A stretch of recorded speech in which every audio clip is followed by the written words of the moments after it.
Hello ఫ్రెండులు. ఆదివారం అనేసి సంచి పట్టుకొని అంగడికి పోతే టమాటాలైతే అటకెక్కినయి. ఉల్లిగడ్డని అడిగితే ఉరుకుతున్నాయి.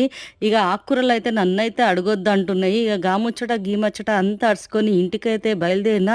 ఇగ ఉట్టి సంచితోటి ఏం బయలుదేరాలనేసి అటు ఇటు తలకాయ తిప్పితే గిట్ల బండి మీదయితే గివి కనిపించినయి.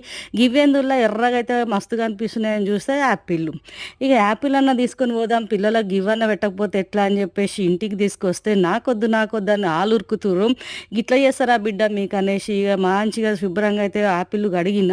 ఇగ తోలు తొక్కంతా తీసిన, జర ముక్కల్లా కోసిన, మిక్సీలేసిన, చక్కెరేసిన, పాలు పోసిన, ఇగ ఐస్ గడ్డలు కూడా ఏసి గిర్రెన దింపితే గిట్లయిందుల్లా. ఇగ ఇదంతా గిలాసలో పోసి ఇన్ని కాజు పలుకులు, ఇన్ని బాదం పలుకులు మీదికెళ్ళి ఇస్తే, అమ్మ ఎంత కమ్మగుంది, ఎప్పుడు కొనుక్కొచ్చినావు అని ముద్దుగా అయితే తాగిర్రు. గీ ముచ్చట అంతా నా ఛానల్లో పెట్టిన, ఒక్కసారి చెక్అవుట్ చేసేరి. డిస్క్రిప్షన్ బాక్స్లో లింక్ ఇస్తాను.